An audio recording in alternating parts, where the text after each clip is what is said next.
multi-game ads that exist from around the entire world. Today I have the amazing privilege to be interviewing Shulem Lemmer. Shulem, how are you doing?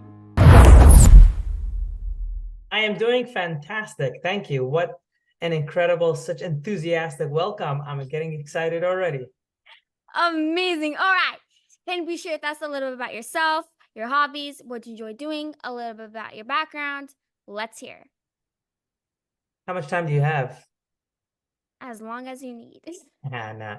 Well, my name is Shulem Lemmer. I am a professional singer, and I wouldn't say just a singer, it's an entertainer and making people happy. That's or sad sometimes through music. Grew up in Brooklyn and now currently live in Toms River, New Jersey.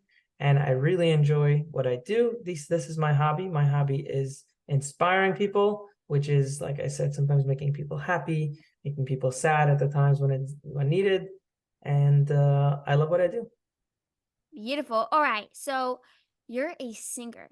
How did you get into such an intense job? What's the story behind you? Who said it's an intense job? Is an assumption. When you want to relax, don't you sing? That's the most relaxing job, is we get to sing. But you're right. It is a little bit of a sometimes intense with preparing and travel and the ups and downs, the adrenaline, going from singing for that many people to going back to your home and doing your regular. It's sometimes it's up and down. But like I said, I love what I do. And how I chose to become a singer, I didn't really choose. It's Hashem made it this way. I wasn't planning on becoming a professional singer. I started singing a little bit here, a little bit there. People wanted to hear more, so I did it more often. And people wanted to hear certain type of things. And one opportunity led to the other, and that's how things came about. So it was all, meant to be. It was all Bashert. It was all Hashem guiding me in the right direction. And I took the signs that this is what I need to do. Wow, beautiful. All right. So can you please describe to us what your job kind of looks like? What my job looks like, or what okay, so my job looks like this. It depends. It really varies on the day. So there's always, I would say, it's two parts. Obviously, there's the events that you're doing, which could be weddings, bar mitzvahs, dinners, concerts that you need to prepare. You need to prep.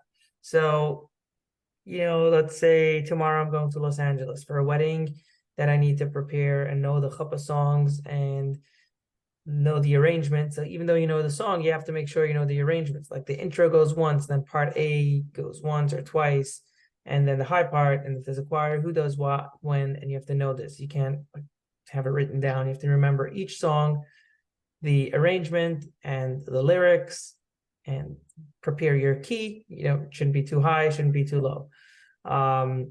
Obviously, once you get there, you have to prepare the sound check, make sure you hear everything. You hear yourself, you sound good.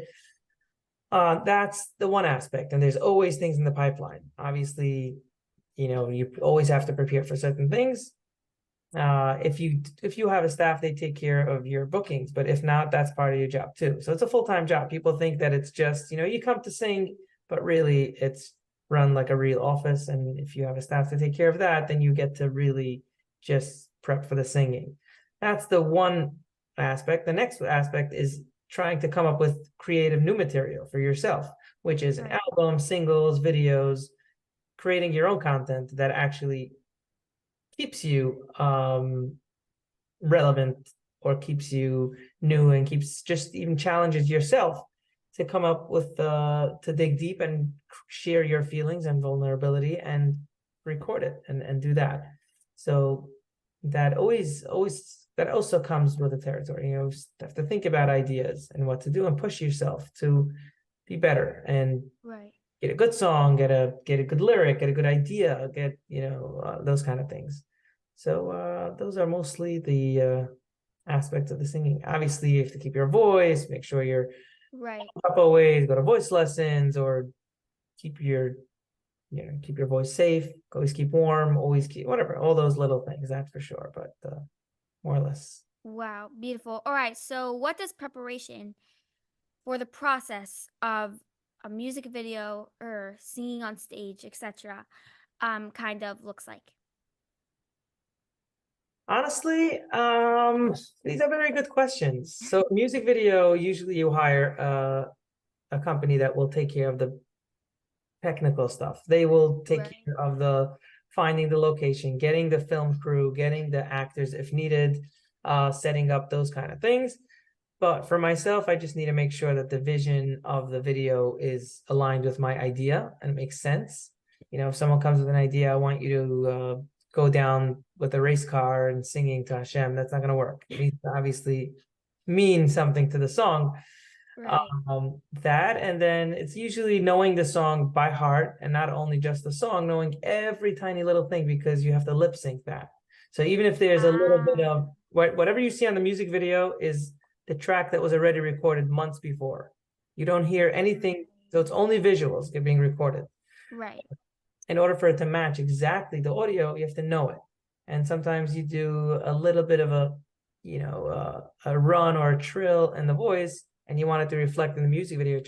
It should look really, it should look real. So you need to know that by heart very well, and you sing it probably 100 times, because you take 10 times, 10 takes this shot, and another 10 takes that shot, and another 10 takes this shot, and you sing it and sing it and sing it every single time. So the last music video I did, bigger music video, either Amar or even Butterfly, was probably 6 to 7 hours for a 4-minute song. Hey, This that's long.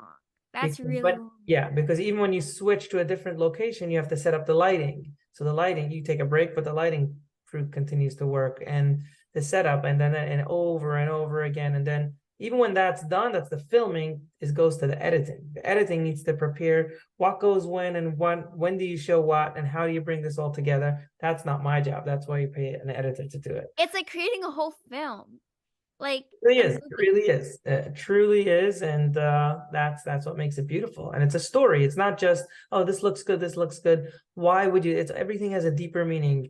Try to capture a certain emotion that people can relate to, uh, and making sure everything's.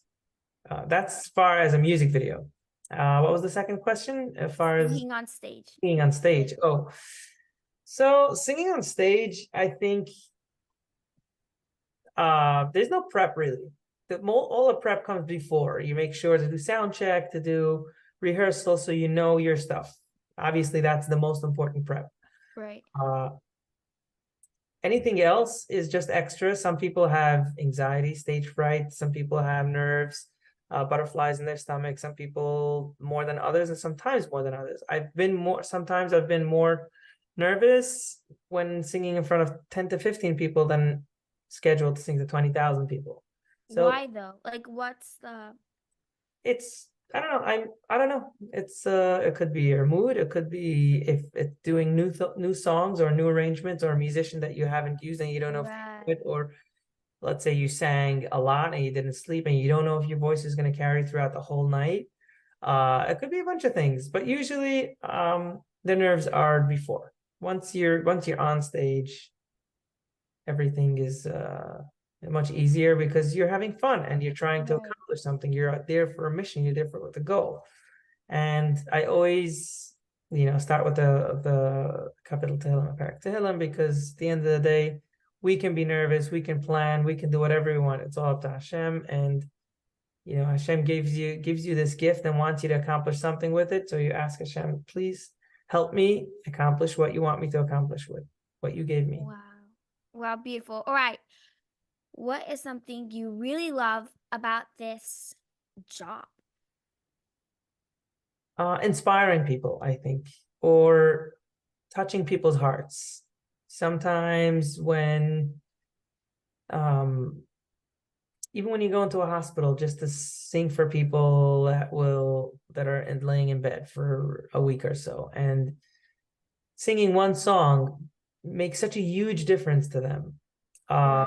that makes a huge difference. Or even just being with people at their happiest time in their life, at a wedding or a bar mitzvah, a simcha, sharing that happiness with them and seeing everyone in the best moment. That is also beautiful. And the feedback of people saying what the music has done to them and how it inspired them and connected them, and either to closer to Hashem, closer to their family, closer to their siblings, to their children, through the music. It inspired them somehow. It ignited something, and to be able to do that for so many people is a beautiful thing. Wow, beautiful. All right, this is a tough one. Ready? I hope so. We'll find out. What's something you really don't like about this job? That is a good one. Well, everything Mhm. you do in life has its pros and cons, and you take it as a package because this is what Hashem had in plan for you, and we know everything is good even though we don't see it.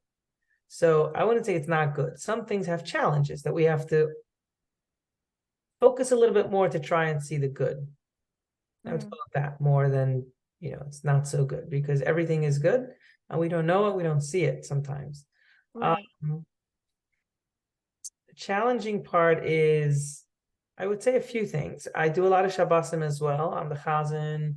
I get hired to be a Chazan about Tefillah Oh, for a lot wow. of Simchas and Shuls. So I don't get to be home Shabbos a lot, which I'm trying to do that, less. So I should be home more often. Um, Another thing is,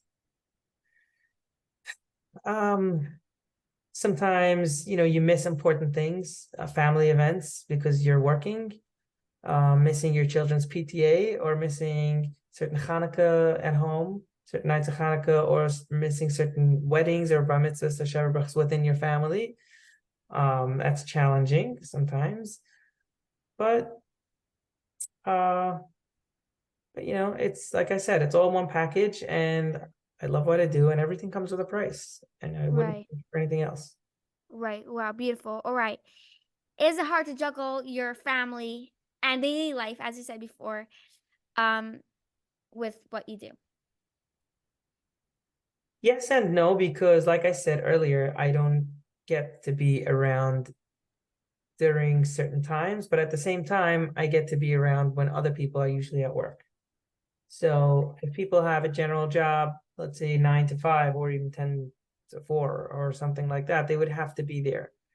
Growing up, I don't think I remember seeing my father. He was early, woke up early to go to shul, and then went to work, and then came home maybe for supper and dinner. I didn't really. So that's most of the people like that, right? But since I work mostly nights and I can schedule the other things around and more flexibility, I can be there for my kids in the morning, breakfast, and be there when they come home, do homework, and then go to the job later. So everything has its pros and cons, and like I said, some things are easier, some things are harder. Right. Do you write your own songs and compose your own songs, or you use other people's? Mostly use other people's, but I've seen that my most successful songs I have written together with a composer. So it's more of a joint project that I would say I don't like that part. How about we try to bring out a specific emotion in the song, or Yeah. it's not going anywhere. I want this, I want that, I want to switch it. And my best songs were written that way. Wow. Wow. So it's more of a Who's reflection of yeah. my feelings to that person in the song. Right. Right. That's true. Who's somebody you really, really admire? Hmm. In general, I think we can learn from everyone. If we look, we see the good in everyone, and we can learn from everyone, Right. including ourselves. We try to better ourselves each and every day, and we see the good in ourselves as well. Right. Um, with that being said, I think I try to live by that in a very conscious way, where every single day, when even on a daily basis, you go to shul, you go to school, and you look at someone, like, you get inspired. Oh, you realize how that person did something good, and that's something special, or even that person smiled more than a different person and made you feel good, and you're like, oh wow, I'm going to smile more often to make other people feel good. Yeah. So it's more of a, not a one-time thing. Obviously, you learn from the great people, from your parents and your siblings, or you have a rebbe or a rav or someone that you have way more guidance on a bigger scale, and it's probably not one person, but it's also a conscious, constant thing that you always try to better yourself and learn from others. Right. Wow, beautiful. How do you deal with pressure and stressful situations? What's stress? um, what do you know about stress? You're a young girl. Trust me, I know a lot about stress. Really? Come on, you have, Mhm. it's an easy life. No, but the truth is, just it happens, and when you get stressed out, first you react, your brain and body react and try to get stressed, and then you think, you know what, it's little really is in your control. Right. It's really not in your control. Why are you stressing? It's not going to help. Right. I try to think that, and just if it doesn't help, you could try to physically calm yourself down. But experience teaches you most, so you get less nervous and less pressure. I personally feel like I work best under pressure. I get a lot of things done under pressure. You're not the first person who said that, by the way. I just did a different interview today, and the guy was saying how he only works on pressure. Like when he's not pressured, he doesn't get anything done. Yeah, it's not a great thing, and I have that too, but I wouldn't say I don't get only when I have pressure. I end up getting a lot more done when I'm under pressure just because you have no choice and you feel like you have to do it. How? You can't. Whenever I'm on pressure, I don't get anything done. Like everyone's like on a But roll and whatever. why are you pressured? Because you have to get things done, right? So if you don't have to get things done, your pressure will go away. So that's obviously you have pressure because you have to get things done. So get things done right away so the pressure will go away. Right. Maybe. I don't know. Maybe that's the logical response. The question is, why don't you do it earlier? So I think Right. like that Right. sometimes. But if you have the right people around you, the right team, or the right, depending on what you're working on with who you surround yourself, they will try to also guide you and help you and be there for you at certain times. Make sure you get things done early enough to Right. have the pressure. Right. What is your most best and crazy memory throughout this adventure? This one is great memory, being interviewed um by people that just want to hear about my life. It's interesting. But in general, I would say I'm gonna go back to the feeling of inspiring people, because I started putting together emails and text messages and stories of the impact it had on people, and it's exciting. It's more than just a good feeling of wow, you inspired. It's so cool. Wow. So someone Right. just started keeping Shabbos because they listen to music, or someone just got closer to Judaism. Someone just did this, someone just did that. It really is way more of a purpose, and that excites me. And Right. there's a purpose that's guiding, that's pushing you, and that's on the spiritual part, and just for me too. But overall, the fun part, I get to travel the world. I guess I get to see a lot, and sometimes many different countries, many different states, all in a very short period of time, and seeing different people, different cultures, different communities from all over. I try to interact with them and be part of them, and to connect with them more. That's the adventurous, exciting part. Right. By the way, how do you have enough money to go on so many flights? That's a pretty good question, but generally speaking, if I need to go somewhere that I need to go sing somewhere, usually the customer pays for the flights also. Of Nuh-uh. They do? course, if they want you to be there, they have to pay for it. But So they're paying you for doing the gig. depends, but usually, yeah, usually you say, listen, this is my fee. and this is what I want to come home with. This is my fee. So all the other expenses, which is not just flights, it's flights, hotels, Ubers, sometimes food. But obviously everyone has different ways of doing that, and I can be petty and adding everything up. But generally speaking, it's the flights and hotels that are being taken care of. I personally Right. book everything myself. I take care of everything because like that, I've had my fair share of experiences where it wasn't the right flight or it wasn't the right hotel. So I take care of things, but I get reimbursed by the client. Right. Wow. Sometimes if it's easier, like you said, if it would be you booking, and it would be like, wait, I have to pay this and that, I would try to roll everything into one price. Right. What are your dreams? What's something that you really, really want to accomplish? These are very good questions. Are you either I prepared written know. down or like off the? Oh, okay, good. Cheater. These are good questions because we all have dreams, we all have aspirations, and we all have um goals. Some have a million dreams. I have to put that in too. But uh what are the dreams? I think it keeps on evolving, it keeps on changing, but for me right now, have a very grounded, stable life with, family, obviously, being able to easily provide for them and have my own time to do my own learning and continue to inspire people for the right reasons and not just, running after um, money or fame or other random stuff. Just want to be where I am comfortably and continue to do what I do for all the right reasons. Wow, beautiful. By the way, this is not in the questions, but do you take singing lessons? So singing lessons, you mean singing or voice or music or so there's Vocal lessons, like to teach you how to sing from your stomach, whatever. oh, so you have gone to lessons? Do you know singing from your stomach? So do Yeah, you I really take sing from your lessons. I stomach? take lessons. You do. So do Yeah. you really sing from your stomach? Yeah. You can't sing from your stomach.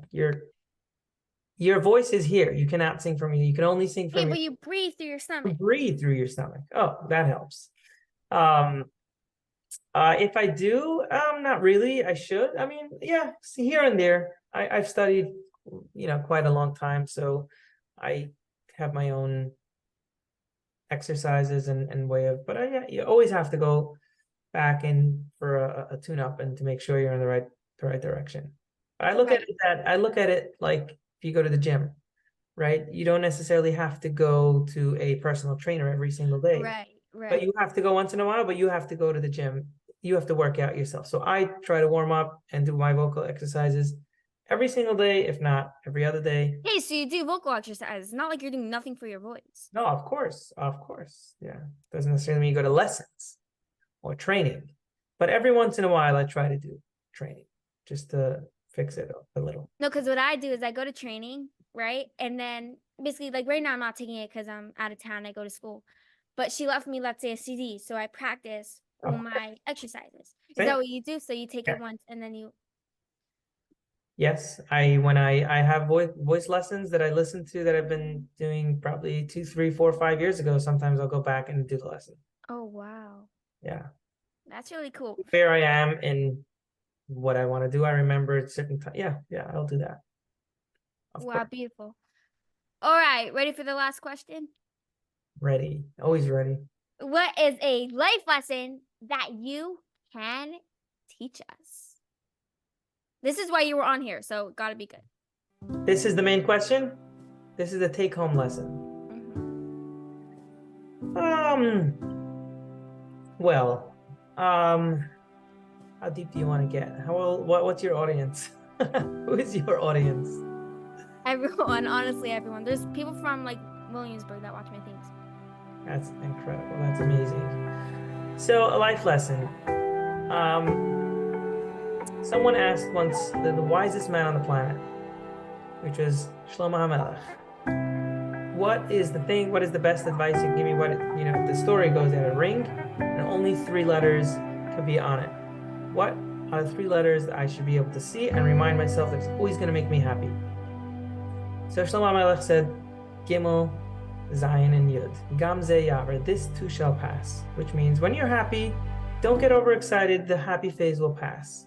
When you get too Right. sad, don't stress it. This too shall pass. You're young. I'm young. We're all young. We have quite a big future ahead of us. Relax, take your time. Things will straighten out. Things will get better. Things will not always be as I just live in the moment and enjoy it. Look at all the good and really try to live as much as possible with, with Hashem. Talaf Mimiyat Amid is not just the thing when you're davening or when you're really you have as if you have a best friend, a mentor, someone that you can always, I guess, discuss things with and talk through. And it sounds cliche, but it really is a huge help. And when you live by that, you understand that Hashem is with you and does everything, it also makes it a lot easier. And that's helped me a lot in my life. Wow, beautiful. All right, Shulem Lemmer, thank you so much for joining this beautiful, wonderful, and amazing Elevate Yourself into You. We'll be all here for more interviews and daily videos. Please, what's up the number? 541 604 8581. I'm going to repeat again, 541 604 8581. And don't forget to elevate the planet and that Hashem loves you. And you.